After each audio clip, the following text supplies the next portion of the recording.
见来番外第6章新鲜出炉，阿良与左右这2个失踪人口终于有了消息。陈平安也成功抗下天极，他的大道将拥有无限的可能性。不过他也与郑大风坦言，之所以能够安然无恙度过此劫，并非单靠自己，其中王珠和陈清流的助力不小。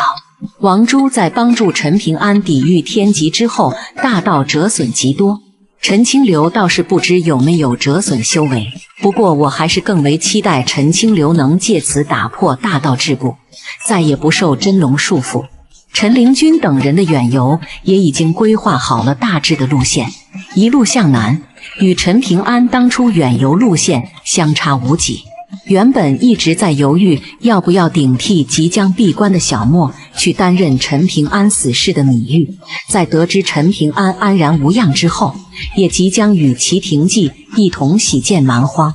本章中最干的内容其实还是关于左右和阿良的坑。总管直接挑明了万年前的剑道魁首就是左右，而阿良则是去了万年后。万年后的运河畔，阿良看着街巷那些繁华夜景与那些女子穿着的奇怪衣服，呆愣了许久。